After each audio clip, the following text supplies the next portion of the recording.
राधा राधा राधा राधा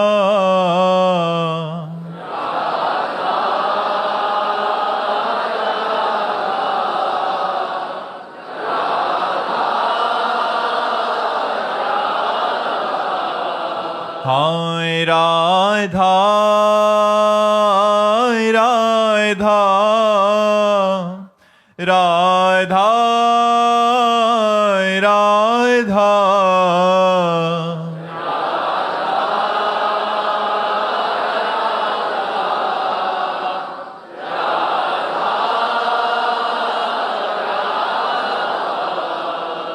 राधा राधा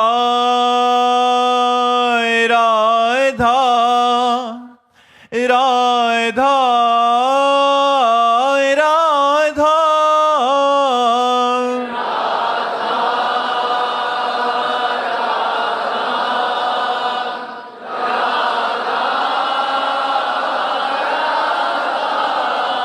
हाय राधा राधा राधा राधा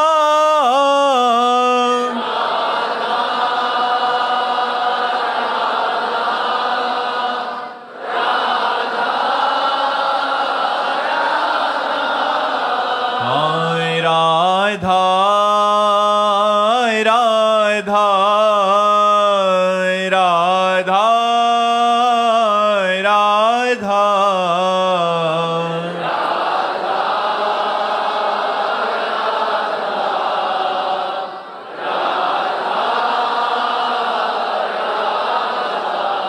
हाय राधा राधा राधा राधा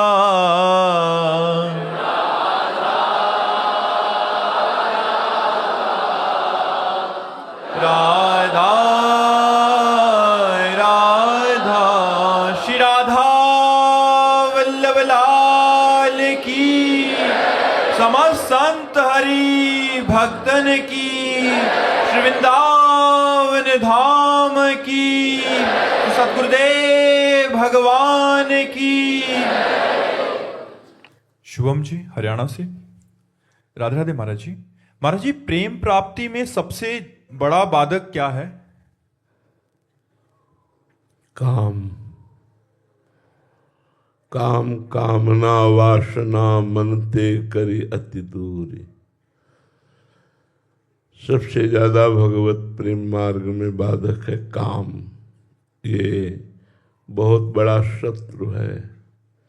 भगवान ने गीता जी में भी कहा, ये ज्ञानियों का शत्रु है। अज्ञानियों को तो मार के गिराए हुए ही है, लेकिन जो मार्ग में चलते हैं, विवेकवान हैं, जो सतमार्ग को पहचानने वाले हैं, जो इष्ट और गुरु से प्रेम करना चाहते हैं, उनके मार्ग में भी भयानक बाधा एक काम है। काम जब तक काम रहता है तब तक प्रेम नहीं, और जब प्रेम का प्रादुर्भाव होता है तो काम नहीं। प्रेम गली अति साकरी तामे दोनों समाये। तो काम कामना वासना मनते करी अति दूरी। बहुत कठिन बात है भाई। बातें सुनना, बातें करना सरल बात है, लेकिन कामना का त्याग करना, काम का त्याग करना बड़ा कठिन है। अविवेकी जनों को इंद्रियां गिरा दे तो बात तो समझ में आती, लेकिन विद्वान जनों को, विद्वान में पिकर सती, तो शास्त्रों का ज्ञान है, विद्वान को कैसे गिरा सकती है, ज्ञानी को कैसे गिरा सकती है, साधक को कैसे गिरा सकती है।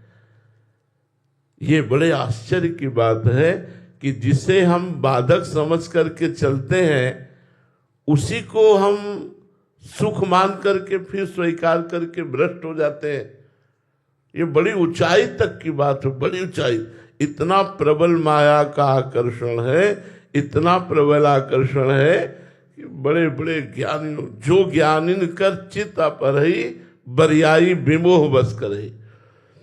और प्रेम मार्ग में चलने वाले के लिए तब तो और भयानक बात है ये, क्योंकि प्रेम में हृदय द्रवित होता है। जैसे जैसे भगवत प्रेम के द्रवित हृदय में काम अगर अधिकार कर ले, फिर बहुत जल्दी परास्त कर देगा। इसीलिए लिखा है, चढ़ के मोम तुरंग पर चलिबो पावक माही, प्रेम पंथ अति कठिन है सबको निभत नाई। मोम के घोड़े पर बैठकर आग की ज्वाला से निकलना है प्रेम पंथ। मोम का घोड़ा आग की आंच लगते ही पिघल जाएगा, आग की ज्वाला से निकलना है प्रेम पंथ।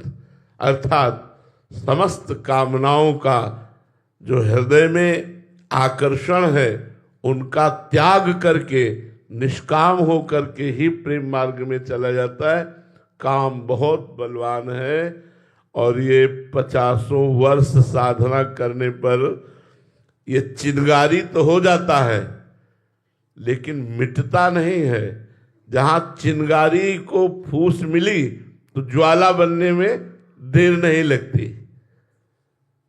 ज्वाला चिंगारी हो सकती है साधना से, लेकिन मिट नहीं सकती। मिट तभी सकती है जब भगवत साक्षात्कार हो जाएगा। भगवान व्यास देव जी के इसी श्लोक पर जैमिनी जी ने प्रश्न किया कि महाराज, विद्वान, अरे अविवेकी तो विद्वान पुरुष, मेरी समझ में नहीं आया। जैमिनी जी ने, भगवान व्यासदेव जी के कई आश्रम हैं, प्रयाग में बद्री, विशाल बद्रीनाथ में। 2-4 दिन बाद कहा कि आप यहाँ के प्रधान आचार्य की स्थिति से समस्त ब्रह्मचारियों का संयमन कीजिए, दिनचर्या चलाइए, मैं कुछ दिन बाद आता हूं। जो आज्ञा। शाम का समय था, रिमझिम वर्षा हो रही थी। जैमिनी जी ब्रह्मचारियों जी के साथ सब गंगा स्नान करके संध्या वंदन आदि के लिए वापस लौट रहे थे। इतने में पायलों की आवाज आई, छम छम छम छम। बड़े सावधान ब्रह्मचारी, किसी ने भी आंख उठा के नहीं देखा, सामने आ गए, हमारी रक्षा कीजिए, मैं जंगल में भ्रमित हो गई हूं, किधर जाना है मुझे पता नहीं, रात्रि का समय आ रहा है, आप महात्मा लोग बड़े करुणा में हैं, आप मुझे रख लीजिए। जैमिनी जी ने कहा, गुरु जी है नहीं और यहाँ सब ब्रह्मचारियों का निवास है, इसलिए यहाँ माताओं बहनों का रात्रि में तो निषेध ही है, गुरु जी होते जैसी आज्ञा होती आपको। तो उनका हम शरणागत हैं, हम कहाँ जाएं, आपकी शरण में है। जैमिनी जी ने कहा तो ठीक है, एक कुटिया हम एकांत में आपको दे देते हैं, आज रात्रि निवास कीजिए और प्रातः होते ही आप अपने गंतव्य स्थान को चले जाइए। एक बात ध्यान रखना, अगर मैं भी आऊं और कहूं कि कुटिया खोलो तो मत खोलना। ठीक, अभी तक चरण देखे थे, श्याम चरण थे, उनके ऊपर नूपुर विराजमान थे।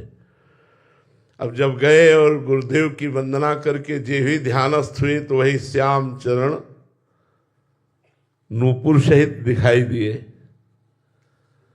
उन्होंने विचार किया, जिसके चरण इतने सुंदर, उसका रूप कितना सुंदर होगा और क्या नाम होगा। और इस जंगल में अचानक कैसे सामने कैसे आ गए, किस नगर से आई, क्या भूल कर दी मार्ग में, कुछ तो बात करनी चाहिए। और वो बार बार चित्तवृत्ति हटा रहे और भगवान में लगा रहे, लेकिन बार बार चित्तवृत्ति हट करके वहीं जा रही। आखिरकार हार गए, खड़े हुए और उस कुटिया में पहुंचे। झोपड़ी तो होती थी ऋषियों की, रज की थोड़ी दीवार, ऊपर से झोपड़ी या फूस की पूरी झोपड़ी, या बहुत बहुत खपरेला, ये ऐसे ही ऋषियों के आश्रम होते थे। बांस की टटिया पर खपरेला पड़ा हुआ है, उस पर ऐसे रहते थे। आवाज लगाई, दरवाजा खोलिए। तो उनका कौन? बोले जैमिनी। बोले नहीं, जैमिनी जी का भी आदेश था दरवाजा नहीं खोलना है। यदि मैं भी कहूं तो दरवाजा तो नहीं खुलेगा। तो झोपड़ी या फूस या खपरेला हटाने में कितना टाइम लगता है। अब उनका लक्ष्य था मैं पूछूं कौन हो आप, मैं देखूं कैसा रूप है आपका। वो कूद गए। बलवान इंद्री ग्रामो विद्वानमपि करसति। कहां से कहां जे ही कूदे तो मुस्कुरा दिया। उस श्याम रूप धारणी भगवान की विश्व मोहिनी माया ने मुस्कुरा दिया। जैमिनी जी मुस्कुराहट देखते ही, मुस्कुराहट भगवान की माया का प्रगट स्वरूप है। जैमिनी जी ने कहा मुझे क्षमा कीजिए, मैं विवश होकर आया हूं। कोई बात नहीं, आपका नाम क्या है? मैंने नाम नहीं पूछा। आप इस जंगल में अकेली कैसे आई? मुझे बहुत जानकारी की इच्छा है। और आपका क्या ब्याह हो गया है? तीनों प्रश्न। और मुस्कुराहट प्रबल होती जा रही उस कुमारी की। तो उनका नाम और ग्राम तो छोड़िए और ब्याह की बात कीजिए। क्या आपके मन में ब्याह करने की बात है?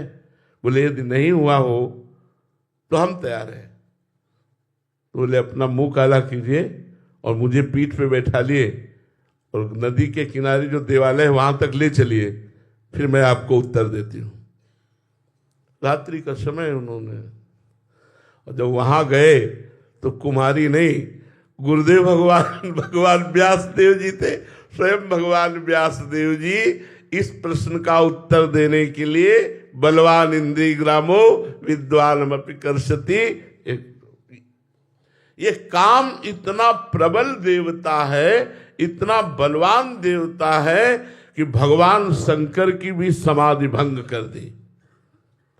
रामचरितमानस में आता है जब अपने स्वरूप में आया तो इसने भगवान शंकर की समाधि भंग कर दी।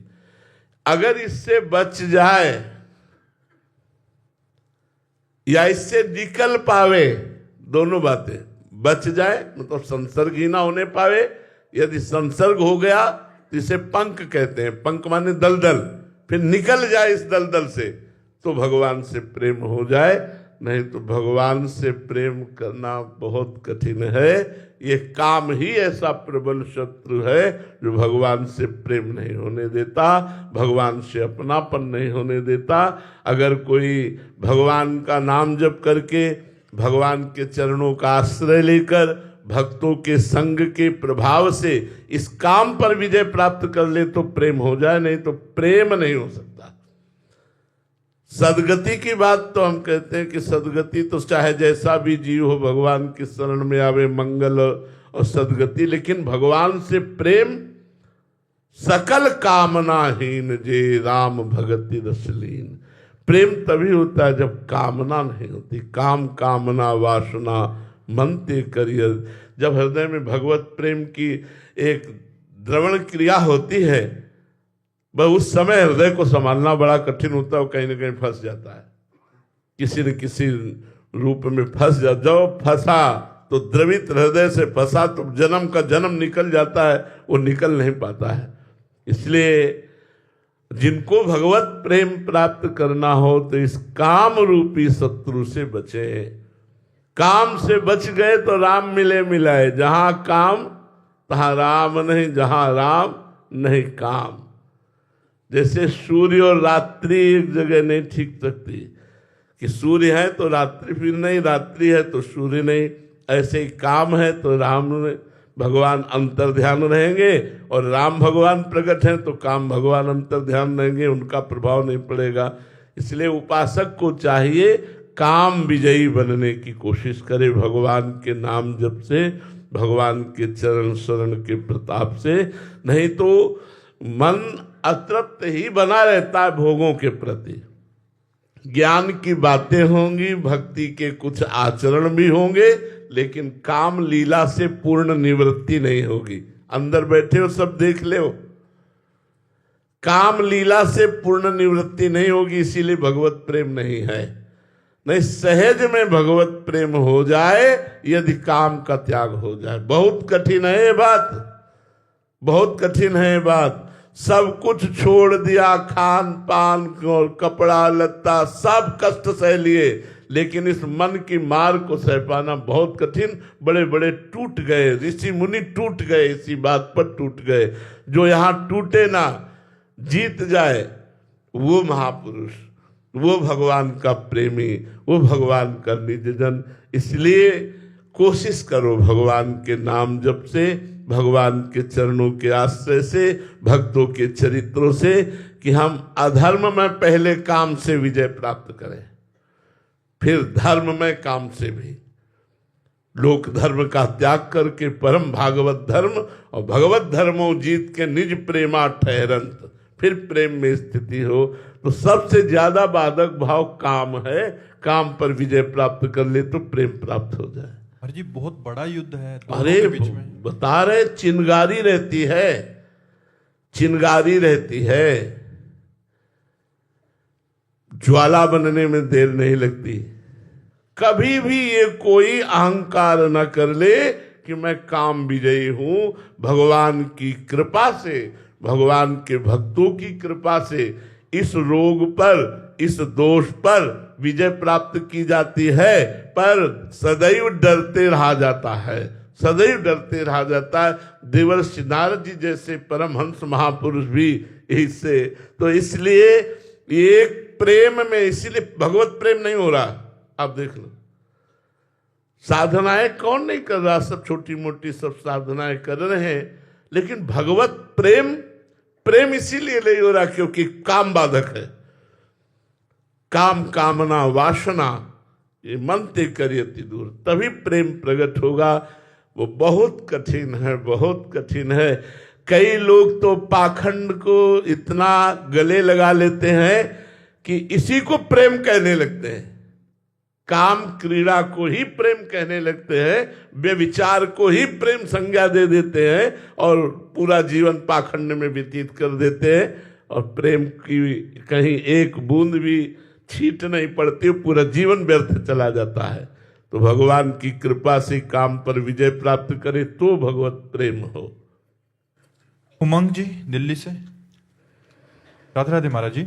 महाराज जी, भोगों या विषयों में ऐसा क्या है जो इनका थोड़ा सा भी सानिध्य या सेवन करके ये अपने वश में आकर्षित कर लेते हैं? सिर्फ जादू, जादू, कुछ जादू, समय के ही सेवन। जादू, माया का जादू। संसार की भोगों में भगवान की माया का जादू है, इसीलिए बड़े बड़े प्रलोभित हो जाते हैं, बड़े बड़े प्रलोभित हो जाते हैं। हाँ, बहुत ये बहुत बहुत देखी भई बातें हम आपको कह रहे हैं, खूब भ्रमण किए हुए, खूब देखी भई बातें कह रहे हैं। जादू है भगवान की माया। दैवी हेषा गुणमयी मम माया दुरतया मामेवे प्रपद्यन्ते माया में ताम तरंते। ए कुछ नहीं है, कुछ नहीं है। खूब भजन साधन हो रहा, खूब ठीक से चल रहे, नाम जप कर रहे। महाराज जी प्रणाम, प्रणाम। और महाराज जी आप ठीक? जादू, जादू। अब भगवान अंतर ध्यान, वही महाराज जी प्रणाम, वही वही दिमाग, जादू। तुम केवल अकेले लड़ने वाले हो, पूरा संसार तुम्हारे विरुद्ध खड़ा हुआ है। ऐ साधक, पूरे संसार को परास्त करना है, तब भगवत प्राप्ति होगी, तब प्रेम प्राप्त होगा। महाराज जी फिर कह रहे हैं कि बहुत बड़ा युद्ध है। अब इसीलिए तो बड़े योद्धा के पीछे बने रहो, तो आगे वो निपटाता रहेगा, पीछे रास्ता खाली मिलता चला जाएगा। इसीलिए संतों का संग किया जाता है। चिंतन न हमारा कोई घसीट पावे, चिंतन न घसीट पावे, सबसे बड़ी बात होती है। क्या है माया का कार्य? क्या है? चिंतन को घसीट करके समय व्यर्थ करवा देना। हमारा चिंतन न घसीट पावे। बहादुर वही साधना करने वाला साधक है जिसका चिंतन रुपया न घसीट पावे। विपरीत शरीर न स्त्री साधक है तो पुरुष शरीर न घसीट पावे, पुरुष साधक है तो स्त्री शरीर न घसीट पावे, मान प्रतिष्ठा प्रणाम नमस्कार ये कोई भगवत चिंतन न घसीट पावे, सो बहादुर। नहीं तो यही तो चिंतन घसीट करके इसी में तो लगाए हुए हैं। बहुत विचित्र माया, बहुत विचित्र भगवान की माया। हरि माया बलवंत भवानी, जाहि न मोह कवन अस ज्ञानी। ज्ञानी अज्ञानी नहीं, ज्ञानी जाहि न मोह कवन अस ज्ञानी। इसलिए बहुत सावधानी पूर्वक एक एक कदम गुरु कृपा के बल पर चला जाता है। खूब नाम जप करो, खूब भजन करो, तब इसमें जादू है। जादू, जादू का तमाशा है कुछ नहीं, है कुछ नहीं। खोदोगे तो सिर्फ कीचड़ ही निकलेगा और ऊपर से दिखाई देता है। एक हार खो गया था किसी रानी का, तो राजा ने ऐलान कर दिया जो हमारी रानी का ये प्रिय हार देगा खोज करके उसे अपने समान राज्य प्रदान करूंगा। तो सब लोग खोजने के लिए निकले, तो एक नदी के किनारे लग गया, उसको हार दिखाई दिया जल में, कूद पड़ा, वहां कीचड़ मिला, फिर बाहर निकला, हार तो यही था, फिर कूद पड़ा, फिर कीचड़ मिला। सुबह से शाम होने जा रही थी, एक महात्मा निकले, राधे श्याम ये क्या कर रहा है, थोड़ी थोड़ी देर में कूदता है निकल जाता है, कूदता है निकलता, क्या है? तो उन्होंने देखा महात्मा मतलब निष्काम होते हैं, इनको कोई हार वार से मतलब तो है नहीं, अगर इनसे हम अपनी बात बता देंगे तो हमारा काम पूरा हो जाए। बोले महात्मा जी देखो वो हार है। तो बोले सीधे बोले अरे अगर वहां हार होता तो तू सुबह से कूद रहा अभी तक मिल जाता ना। मोड़ दिया, ऊपर खजूर का पेड़ था, उस पे बाज ने हार ला के टांगा था, वहां छाया पड़ रही थी। जिसे तुम सुख समझते हो सुख नहीं, ये सुख की छाया है, समझ पड़ती नहीं है मेरे गिरधर की माया है। पूरा जीवन निकल जाता है, ये आकर्षण वो आकर्षण वो आकर्षण, हाथ लगा कुछ नहीं। जब मरे तो वासना पाप कर्म पुण्य कर्म यही साथ गए, कुछ नहीं। ए जादू, जादू तमाशा, जादू। नई सृष्टि करने की ताकत आ गई थी भगवान विश्वामित्र जी में, ढेर कर दिया मेनका जी ने, सामर्थ्य विहीनता प्रकट कर दी।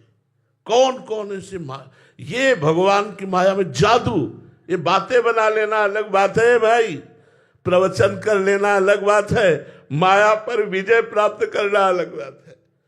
वही हो सकता है माया विजयी जो भगवान के चरणों का अनन्य भाव से आश्रय लेकर निरंतर भजन कर रहा है। अगर भजन में अंतर पड़ेगा तो माया का प्रभाव हो जाए। कह हनुमंत विपत्ति प्रभु सोई, जो तो सुमिरन भजन न होई। हर समय भजन। गृहस्थी में अपने धर्मयुक्त भोगों को भोगते हुए, अपने कर्तव्य को करते हुए नाम जप करो, माया का सेवन करते हुए भगवान की प्राप्ति हो जाएगी। विरक्ति में आजीवन माया से बचते हुए निरंतर नाम जप करते हुए भजन करो तो आप भी तर जाओगे, औरों को भी तार दोगे। का प्रश्न था कि मतलब विषय भोगों में सेवन करने पे महाराज जी पहले व्याकुल करते हैं, फिर भोगने की जलन होती है, फिर महाराज जी ऐसा नाम जप में क्या है कि मतलब वो उसका कितना भी कर लो फिर भी उस पे रुचि नहीं हो पा रही, फिर संसारिक विषयों में ही मन जा रहा है महाराज जी। पूर्वाभ्यास, पूर्वाभ्यास। नहीं तो नाम जप में जो नशा चढ़ता है, भोग क्या चीज है,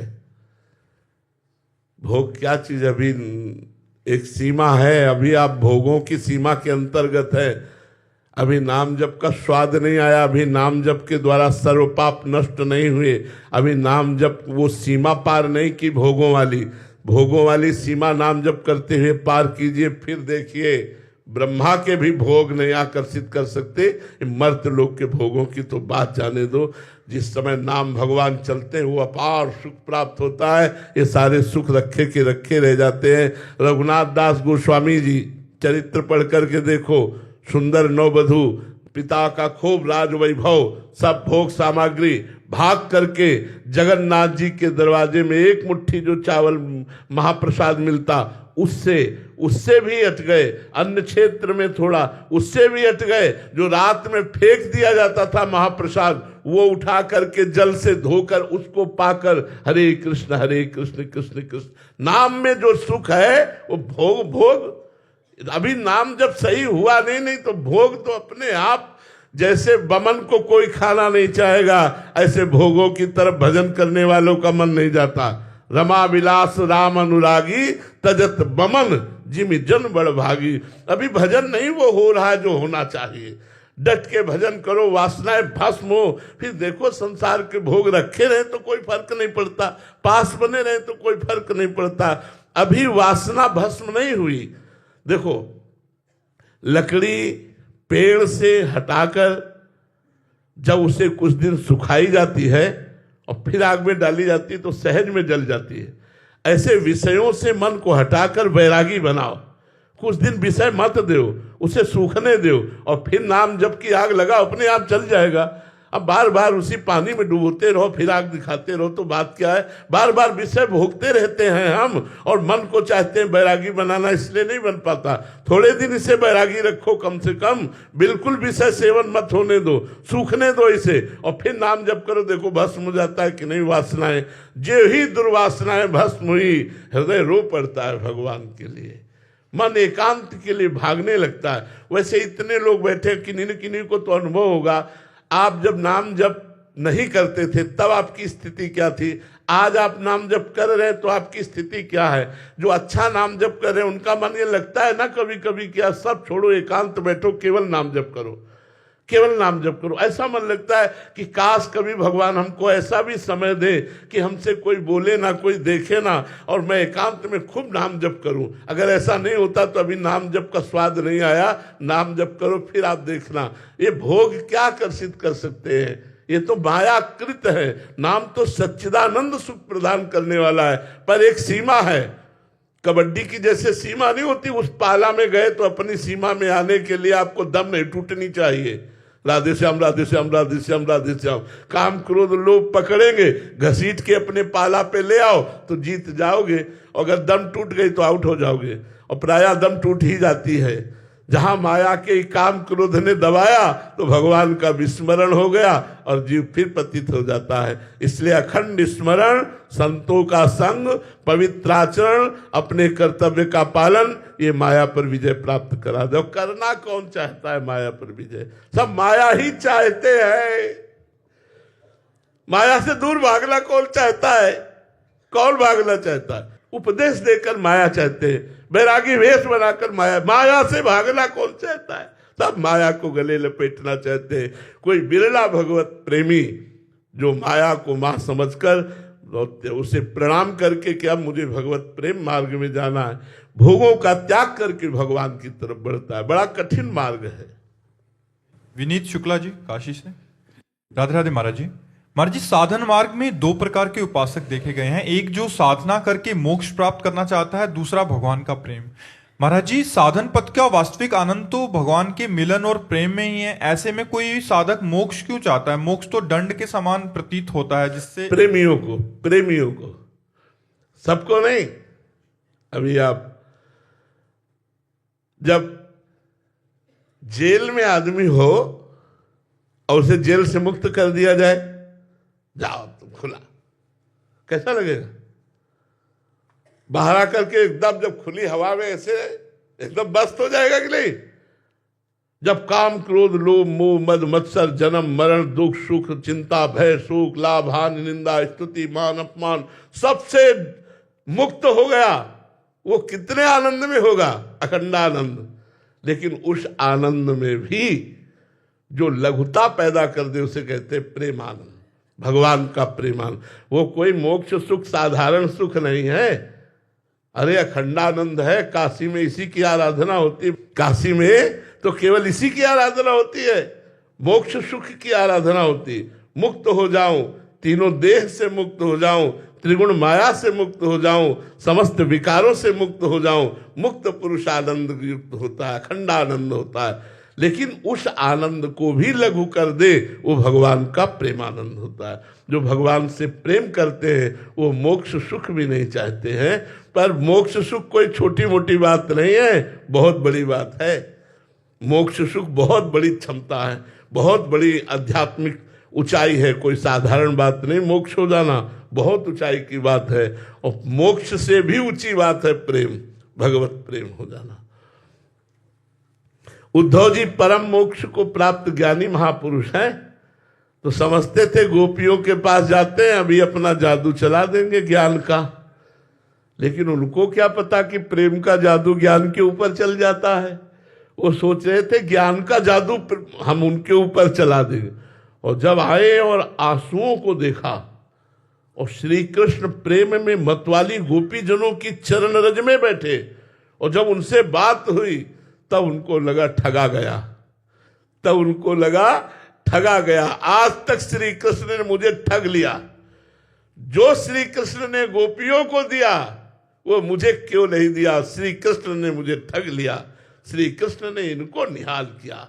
तभी कहा कि मैं वृंदावन की कोई लता गुलमौषधि बन जाऊं, जिससे इन भगवत प्रेमी गोपिकाओं की चरण रज पड़े और यत्किंचित मेरे हृदय में प्रेम जागरण हो जाए।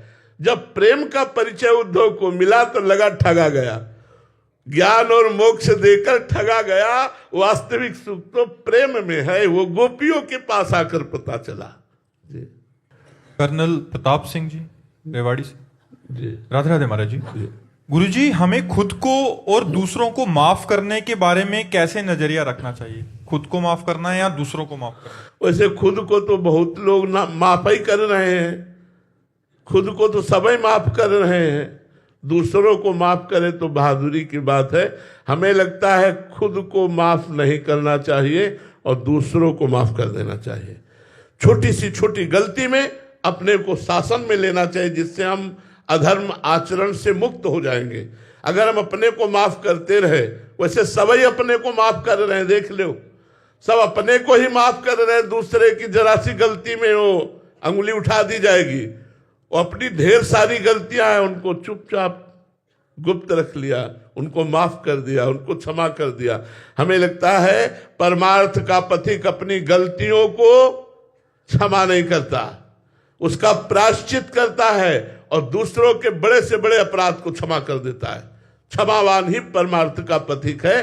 तो दूसरों में भगवत भाव करने से हमारे अंदर क्षमा भाव आ जाएगा। दूसरों को क्षमा करने की भावना हमारे अंदर तब बढ़ेगी जब हम सब में भगवान को देखेंगे। ये भगवान से प्रेरित होकर मुझे गाली दे रहा है, इसका बेचारे का क्या दोष? और भगवान इसलिए प्रेरित करवा रहे, मेरा कोई कर्म भोग है इसलिए भगवान प्रेरित करवा किससे गाली। अगर हम भगवत भाव से युक्त रहेंगे तो हम क्षमावान बनेंगे। और अपने से अगर कोई अपराध बन रहा है तो उसका उपवास के द्वारा, परिक्रमा के द्वारा, नाम जप के द्वारा हम प्रायश्चित करें, उसे क्षमा न करें, उस पाप को प्रायश्चित के द्वारा भस्म करें। जरा जरा सी संपत्ति में भाई भाई को मारे डाल रहा है, पुत्र पिता को मारे डाल, ये तो अज्ञान का खेल चल रहा है। ऐसा कोई आध्यात्मिक थोड़ी है। अध्यात्मवान पुरुष क्षमावान, अद्वेष्टा सर्वभूतानाम मैत्रः करुण एव च निर्ममो निरहंकारा सम दुखा सुखा क्षमी। भगवान कह रहे क्षमी, क्षमावान। क्षमावान मेरा बड़ा प्रिय भक्त होता है, सुख दुख में समान भाव रखने वाला मेरा प्रिय भक्त होता है, जो किसी में दोष दर्शन नहीं करता, सब में करुणा करता है लेकिन ममता नहीं करता, सब पर परोपकार की भावना रखता है लेकिन अहंकार नहीं करता। ऐसा भक्त मुझे परम प्रिय है। तो भगवान का भक्त होना और संसारिक ये तो अलग बात है। जो दुश्मनी चलती है वो आध्यात्मिक थोड़ी होती है, वो तो सांसारिक लोग होते हैं। आध्यात्मिक लोग क्षमावान होकर के राग द्वेष को मिटाते हैं और भगवत प्राप्ति करते हैं। काफी बार प्रश्न आते हैं कि क्षमा कर देते हैं बट वो इसको हमारी कमजोरी समझ लेते हैं कि ये मतलब कमजोर है इसलिए। नहीं, संसार में सबसे बड़ा बलवान क्षमावान है। और आप ये समझ लो, आप जो दंड नहीं दे सकते थे उससे बड़ा दंड आपका क्षमा उसको देगी। उमा क्षमा सापहुते भारी, अपने कर्म जाय अपकारी। अगर सही दंड देना तो क्षमा कर दो, अगर वास्तविक उसे दंड देना तो क्षमा कर दो। तुम फिर देखना उसको जब सरकारी विभाग से दंड मिलेगा ना, भागवती विभाग से, तो उमा क्षमा सापहुते भारी। साप दे दिया तो नियत दंड मिलेगा और क्षमा कर दिया तो भरपूर दंड मिलेगा। उसे छोड़ दो, भगवान के ऊपर छोड़ दो, क्षमा कर दो। लेकिन हमारे ऊपर करे हम क्षमा कर देंगे, लेकिन हमारे धर्म के ऊपर, हमारे राष्ट्र के, इसलिए बोले कि हर जगह क्षमा ही नहीं काम करती, कहीं कहीं क्षमा बड़ी निंदनीय होती है। अब कोई किसी बहन बेटी को छेड़ रहा है, आप वहां से क्षमा करके चले जाओगे? कोई अत्याचार कर रहा है किसी गरीब पर, किसी निर्बल पर, आप वहां क्षमा करके चले जाओगे? नहीं, वहां चाहे हमें प्राण चले जाए, हम वहां क्षमा नहीं करेंगे, उसकी रक्षा करेंगे। ये बात ध्यान रखनी। लूका जी इटली से, राधे राधे महाराज जी। महाराज जी, क्या संन्यास मार्ग मुक्ति के लिए आवश्यक है? देखो, चाहे पैंट शर्ट में रहो, लेकिन अंदर से तो सन्यासी बनना ही पड़ेगा। अंदर से सन्यासी बनना पड़ेगा, बाहर से सन्यासी बनो चाहे ना बनो। मोक्ष मार्ग का अवलंबन करने के लिए समस्त कामनाओं का, समस्त विकारों का त्याग करना ही पड़ेगा, तभी तो मोक्ष पद को प्राप्त होगे। आप पैंट शर्ट में रहो, लेकिन आपको सन्यासियों के लक्षण धारण करने पड़ेंगे। वेश प्रधान नहीं है मोक्ष प्राप्ति के लिए, वेश प्रधान नहीं, उद्देश्य प्रधान है। अगर आपका उद्देश्य ठीक है तो आप पैंट कोट में भी महात्मा हैं, आप पैजामा कुर्ता में भी संत हैं। और उद्देश्य ठीक नहीं है तो संत वेश में भी आप गड़बड़ है। संत वेश में भी, वेशधारी हरि के उर साले, तो सन्यास तो लेना ही पड़ेगा। वो मन से सन्यास लेना पड़ेगा। तन को भले सन्यासी न बनाओ, तन को पैंट शर्ट जैकेट ऐसे रखो, लेकिन मन को वैरागी बना दो, मन को सन्यासी बना दो। ये तो बनाना ही पड़ेगा, बिना इसके बनाए मोक्ष सुख नहीं प्राप्त होगा। तन पर विशेष कोई बात नहीं, ये आचार्य कृपा से, गुरु कृपा से हम लोगों के मार्ग हैं जो गुरुजनों ने दिए, उनको धारण किए हैं। लेकिन मोक्ष के लिए मन का सन्यासी होना अत्यंत अनिवार्य है। अगर मन सन्यासी नहीं है तो मोक्ष सुख प्राप्त नहीं हो सकता। समझ पाए आप? तन का चाहे जहां रखो, किसान बना के रखो, नौकरी में रखो, व्यापार में रखो, काले कपड़े पहनो, पीले पहनो, नीले पहनो, लाल पहनो, ये हम लोगों के आचार्य परंपरा के मिले हुए हैं, गुरुजनों के द्वारा दिए हुए वस्त्र हैं। हम कोई मनमानी नहीं पहने, ये जैसे अपने लोग पहने, अपने आचार्य और गुरुजनों के द्वारा दिए हुए पहने। पर मोक्ष प्राप्त करने के लिए मन का सन्यासी होना अत्यंत अनिवार्य है। वेश सन्यास का ना हो तो भी मोक्ष की प्राप्ति हो जाएगी। अगर वेश सन्यास का है और मन रागी है तो मोक्ष नहीं होगा। सारे विषय भोगते हुए भगवत प्राप्ति हो जाए, ऐसा संभव है? ऐसा संभव है। धर्मयुक्त विषय भोगते हुए हो जाएगा।